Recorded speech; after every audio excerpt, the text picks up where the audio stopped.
We've had this kind of really weird storyline, 3 season-ending injuries, and in addition to the team, now you become regular season champs? Yeah. Like for the first time in history? Yeah, ever. So, how?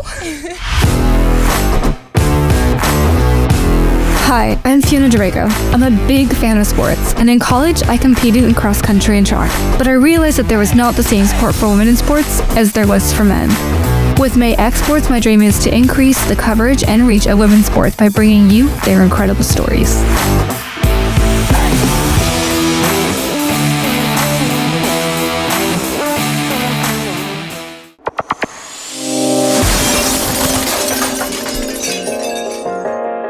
Hello and welcome to MAE X SPORTS. Today we have Naomi Hunt joining us. Naomi Hunt is an LBSU alumni where she is top 10 in LBSU history with 144 career threes made. After completing her degree at LBSU, she transferred to UCI where she gained another master's in innovation and entrepreneurship and 2 more certificates in business.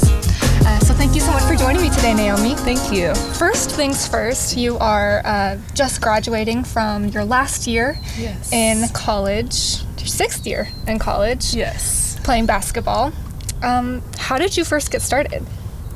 Well, I first started playing basketball when I was younger. My parents signed me up for this camp for young kids to play every sport. So it was soccer, basketball, volleyball, baseball, everything, cheerleading. So I really started there. I ended up not really liking it because it was really constricted. If you scored a certain amount of points, you weren't allowed to score again, things like that. So I didn't really like it. So I kind of went more towards the softball route. And then in 5th grade, my friend really urged me to play basketball with her. So I tried it. I was very hesitant, but I tried it. I ended up liking it, so I went on from there. So my story really started in 5th grade. Okay, so 5th grade, they finally allow you to score all the points that would eventually get you into college. Yes. But in high school is kind of where that competitiveness begins for most athletes. So what is the process like, and when did you know that you were going to be able to play in college? The process was kind of stressful just because you're hearing all the stories from everyone. Oh, you're going to get this amount of calls and this amount of days, this amount of visits. But it was a kind of fun process for me, just hearing from different colleges and knowing that you're going to make it at that point, knowing that you're good enough to make it because you have colleges contacting you. So I thought it was a really fun process going to visit all of the other schools. I think I went to about 3 schools, and I ended up choosing Long Beach State from there, but I could have gone to a few more, but I thought Long Beach was going to be my home for my undergrad. So in those 6 years, you've been at 2 different colleges. The first 4 you spent at Long Beach State University, and then the last 2 you spent at UCI.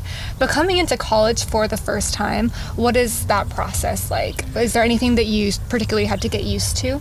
I had to get used to the speed of everything. It sounds very cliche, but the speed, everybody's strength, the knowledge of everything, practices being an hour and a half longer than high school practices, and then you have weights on top of that and classes from 8 a.m. So everything kind of got to me at one point, and I just broke down freshman year, as most freshmen do. But it was a really hard transition for me, but once I kind of got the hang of it, then everything started to click in college. So how long was that process for you? Is it just that first year, or did it take you a few? It took me about 1.5 years that I was really struggling mentally, but after that, I really enjoyed my time at college. Is there anything that in that 1.5 years that you learned that it was able to help you, or was it just the process of getting it done? I learned to really be honest because I'm one to kind of suppress my feelings and just bottle it all up.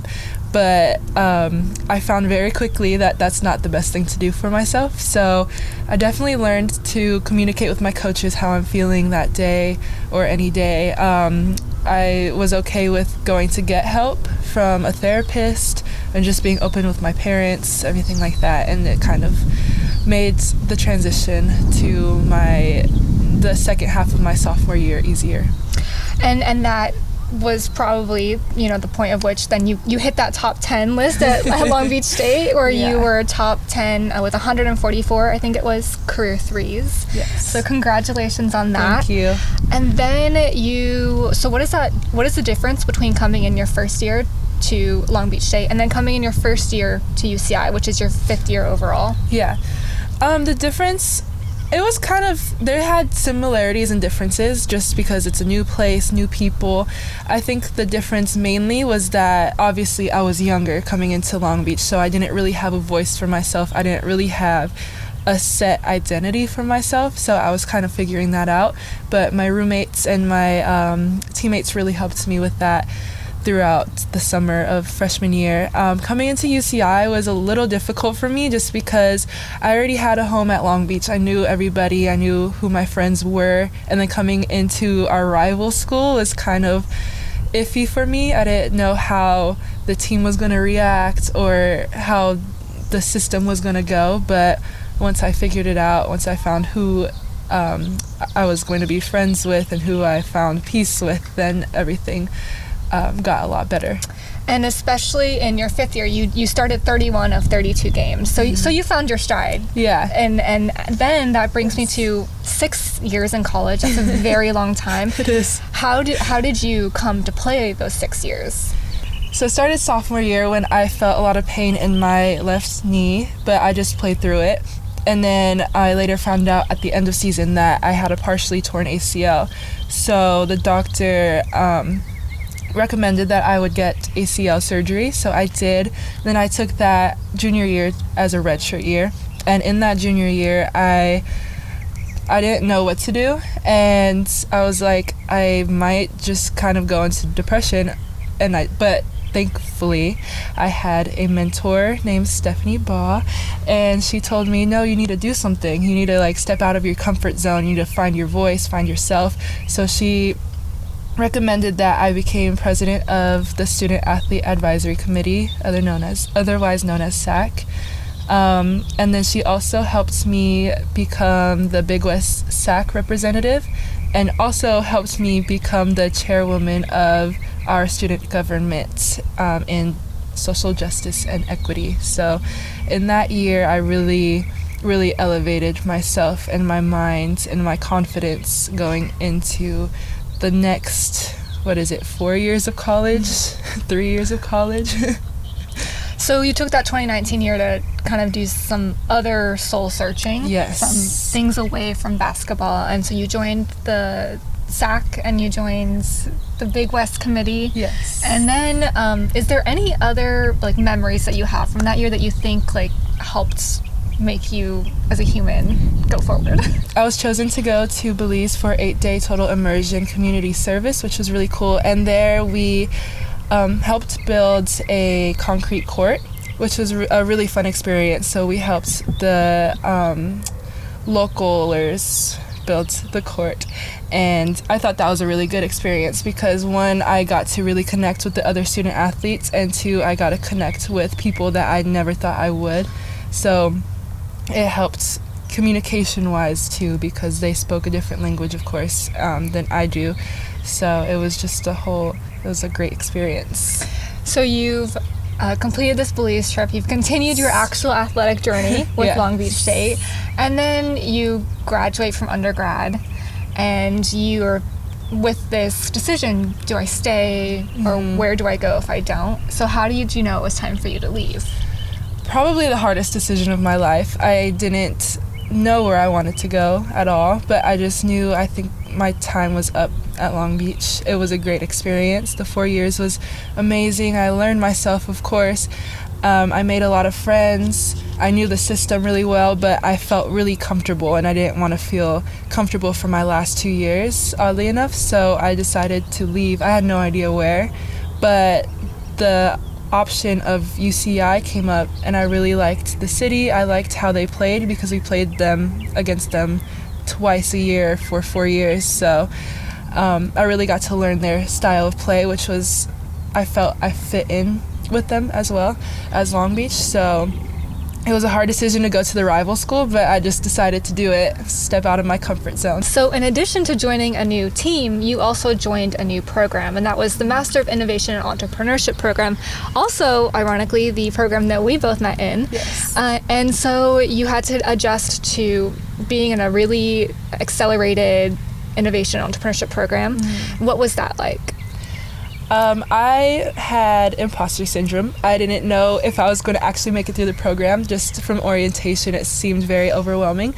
But overall, I had a really great experience. I think that was one of my favorite experiences in college, to be honest. Just being at school late at night, trying to figure out everything with you and Masa and like our group of friends at the program, and all of our site visits, all of our pitches, everything. I just thought it was a really great experience, a lot of knowledge and a lot of fun.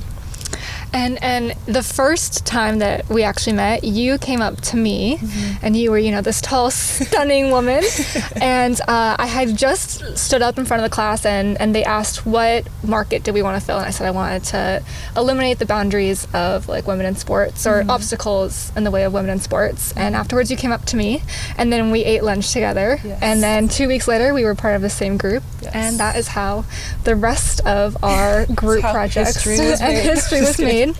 So that year goes relatively well. You've got some tendonitis in different areas and some slight injuries, but you're able to play through them. And then year 6 comes around and you are playing so well. I believe in your last game that you played on New Year's Eve with UCI, you had scored 18 points in 22 minutes versus Cal State Bakersfield. And then you go down and you're on the court, you're on the floor. On the floor, literally. And we find out that you've torn your ACL, but at that moment, it could have been anything. What was going through your mind when you took that step? So, first of all, it was very rude that my knee decided to do that on New Year's Eve. Like, it could have chose any other day. But when I felt like it was just an involuntary scream. So from there, I kind of knew like, oh, this is not good at all. But I'm still going to try to be positive about it. Like maybe it was something else. Maybe, I don't know, maybe I'm just being dramatic. I don't know. But I don't know, my body went into a full shock when I fell. So I wasn't able to move. I was just screaming. And then I felt my coach and my athletic trainer come up to me and kind of like hold my hand and talk me through it. So I was able to roll over to my back and then make it to the training table on the side where I just let all my emotions flow out. And my mom and dad were there trying to like calm me down and be like, it's okay, just stay positive, everything's gonna be fine, we're just gonna pray, it's nothing crazy. So I was still positive. And then when I found out that I had actually tore my ACL, I wasn't really surprised because I hoped for the best but prepared for the worst. So it wasn't anything new to my knowledge. So yeah, just continuing to let my emotions flow. And part of tearing your ACL was you have to have surgery with that. Yes. And you're kind of immobile, I want to say, for a couple weeks. So you waited like 4 or 5 weeks after you actually tore it, and then you had your surgery. What is the mental space like with that when you're having to relearn how to walk again, then you have surgery and you can't walk? Yeah. And then you have to do it all over again. Yeah. It was very frustrating, especially the day after I tore it. In my mind, I was like, I literally was just running yesterday. I was just doing a bike workout yesterday. Like, it was very frustrating in that sense, and then also frustrating because I kept saying, this is my last year, this is my senior year, I have nothing after it. So just kind of swallowing that and processing that, and then learning how to walk again after I tore it was a process too, because I had the crutches. I had to progress to one crutch and then progress to nothing. Bending it was a nightmare. I could not bend it at all. Just all of the exercises I had to do while watching practice was very frustrating to me. And then once I got into surgery, that's when I kind of was accepting everything. I was like, okay, this is, from here, it's going to get better. It can't get worse from here. So I kind of took a positive approach to surgery. Of course, everything else was still frustrating and hard to believe, but once I got the surgery and then I had all of my support system with me, it was a lot easier to go through. The other thing about this season is you weren't the only person to get injured. Right. I believe there was 3 other season-ending injuries on your bench, and after having just torn your ACL, you have to watch your other teammates go through that. How did you cope, and how did your team cope with the amount of injuries that happens? It was definitely traumatic. I think between each knee injury was about 3 weeks exactly, and each knee injury happened right in front of our bench, and it was they were both equally as traumatic. So just going through that, our teammates were going through the second knee injury in Hawaii. Our teammates really had to come together and really bond and really become stronger, because that was very traumatizing. And then the third one, we just all broke down, because it's just seeing your teammates in pain consistently was not great at all. I mean, as nobody would think it would be great, but I don't know, we kind of just, I don't know how the people who were able to play after seeing those 3 injuries did it, to be completely honest. I don't think I would have been able to go back out there just based solely off of emotions. But I really applaud my team for going back out there and winning a seemingly unable to win game. The game seemed we were losing at the time that our teammate tore her ACL, the third teammate. And going into overtime and setting a record at that, going into overtime, scoring 18 points in 5 minutes was insane. And doing it all by themselves, because as anybody would imagine, our coach was in shambles, as she should be. She watched 3 of her players go down, so our team really banded together. Our practice players helped us through that game too, just being behind us, cheering us on, kind of just telling us everything's going to be okay. Just go out there and fight like I've seen you fight in practice every single day, so that really helps. And coming out with the win is incredible under those circumstances. After 3 injuries, you barely have any players left. Yeah. So you resort to looking at other teams within UCI, and you were able to find one on the soccer team. Yeah. What was the process like of implementing a non-basketball athlete into a basketball system? I think it really lightened the mood, to be completely honest. Our coach was talking about it, but we didn't know if she was serious or not. So once we saw, at first there was 2 volleyball, 2 soccer girls at our practice, and I walk in because I had physical therapy, so I walk into practice late, and I look and I'm like, oh, we're really doing this, okay. And that practice was really fun. It was really lighthearted. Everybody was smiling, laughing.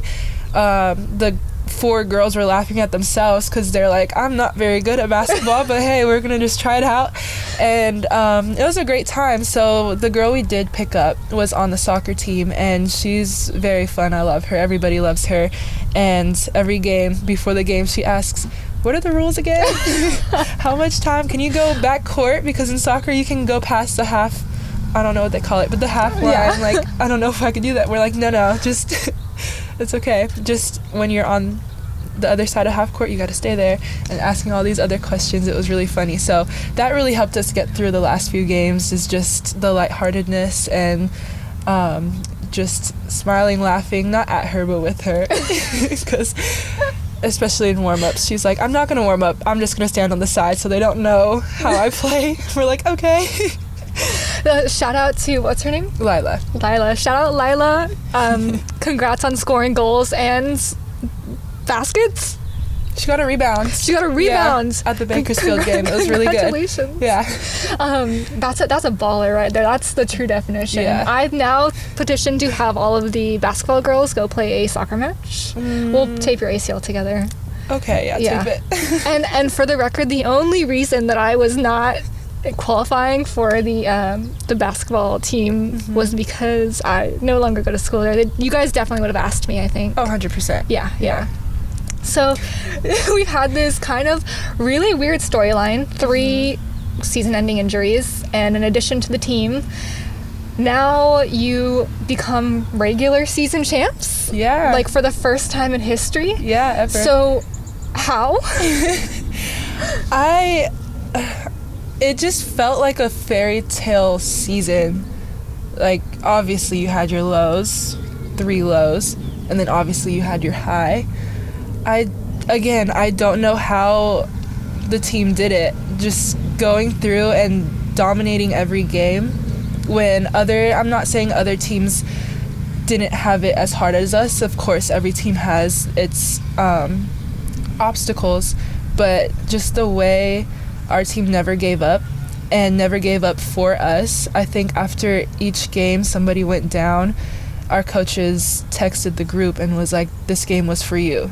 This win was for you. We're not letting down this season, and we're dedicating this season for you 3. So I think that was their motivation. And then just coming out of it was a sigh of relief. Not only it being the first time in history, but our coach always says when we're older and we have our families and we walk into the Bren and see the banner with our name on it, we get to point at it and be like, we did that, and then tell the stories to our kids or our spouses or whoever, and they might not even believe the stories that we went through. So I thought that was really good of our team to continue to push on. Definitely incredible. And I think any person who turned on the TV heard the announcers go, what is happening? Yeah. Now Layla will be coming on. Yeah. And the entire soccer team at one point showed up for your guys' game, and they put her on. So that was amazing. So you've been through ACL surgery twice now. Mm-hmm. You've kind of know what it's like to recover. Is there a difference between the first time? Because this time you tore your ACL, MCL, and meniscus all in one go. So what has that process been like, and what lessons did you take from the first surgery? The surgeries were so different. My first one, they were able to repair it, so the process was easier. Bending it was easier. I think I recovered in maybe like 4 or 5 months, but we just took the 9 just to be safe.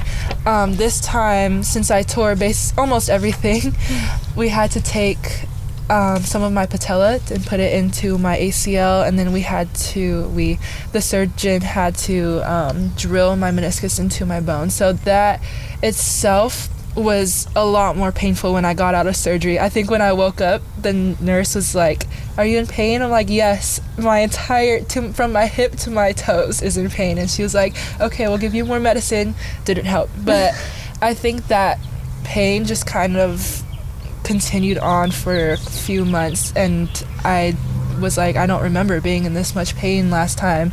And our athletic trainer was like, just remember, you went through a lot. Like, your knee just went through a lot. So there was a lot of healing to do. I wasn't really able to bend it I still am struggling to bend it a little bit, maybe like 4 months later, but that process was a lot slower, so mentally was a lot harder.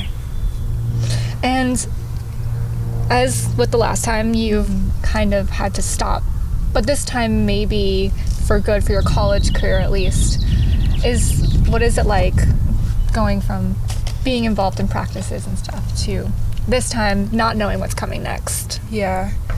I think not being able to participate in practice and it being my senior year kind of helped the process and the flow of going from being a student athlete to not. Like I said earlier, it was extremely hard to watch practice, but it was easy to cheer on my team, especially for them being motivated and still pushing on as hard as they did. So I was just able to kind of be somewhat of a mentor to some of my teammates. They always ask me questions like, how should I get through these days, or just kind of vent to me, and I understand because I've been through it for so long, so just kind of help them out a little bit and just be there for them. So that kind of helped me through that process. I guess that's a really great transition into my next question, which is knowing what you know now and having experienced what you have, what advice would you give to either yourself coming into college for the first time or someone who's looking now to come into college?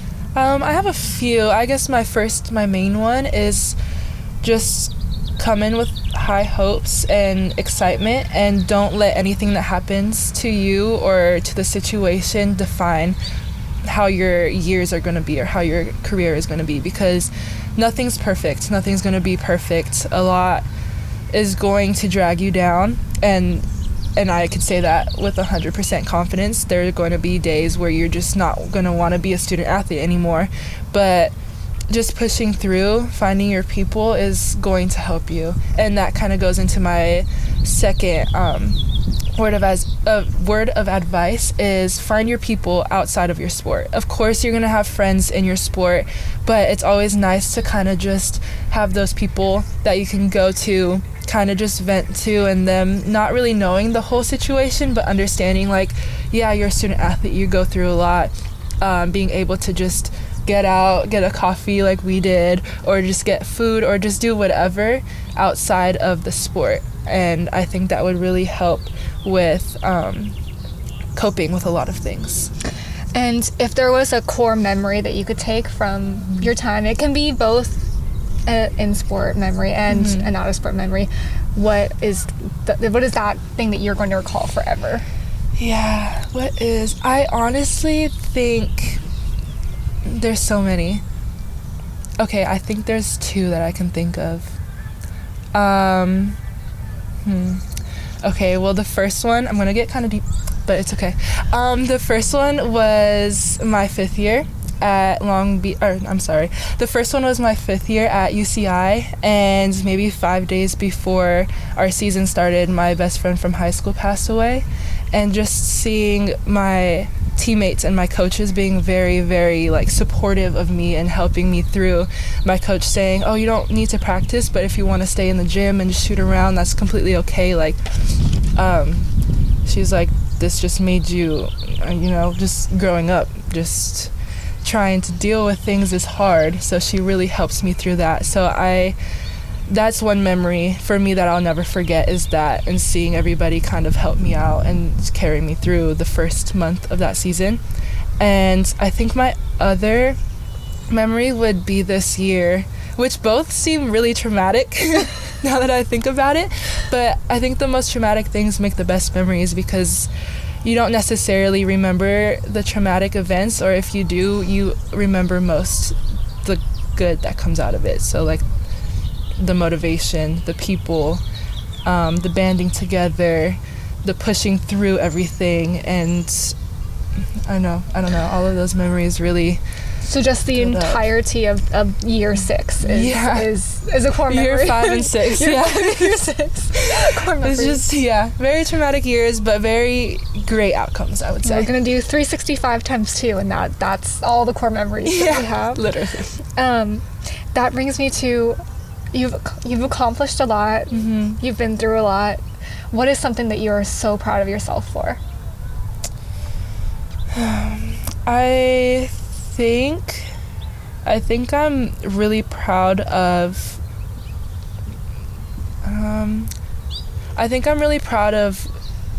being able to graduate twice, technically 3 times. In undergrad, I didn't think I was going to take a 5th year, because I was just like, I'm over it. I don't think I can do it. And then I was able to kind of push through a 5th year, and then I'm like, you know what, I have another year, just push through that year. So just kind of continuing to get my education, continuing to better myself, continuing to build more connections throughout the years. Yeah, you're well decorated, a well decorated human. You've got some championships, some Big West honorees, some Anteaters of the Week. Just one. Just one.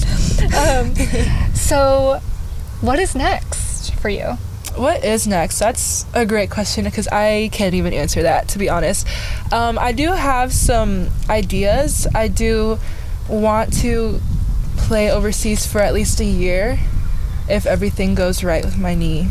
I think that's the biggest one. I want to at least experience it, tell my kids that I've experienced it, kind of push them to do the same or better. So I think that's one that I'm really working forward to right now. Well, that's perfect. Thank you so much for joining me today, Naomi. Thank you. And for sharing your story. Of course. I'm a better person because I know you. So, thank you so much for doing this podcast for like the 3rd time now. And for being the person who I could practice this with before it actually became a true form with Ubong. Yes. This was MAE X Sports. You can find us on Instagram at MAE X Sports as well as on YouTube. Give us a follow there. We're doing some really cool things and we're hoping to continue to grow, continue to interview, continue to spread the word of women, to celebrate women in sports. Yes. Thank you so much. Thank you.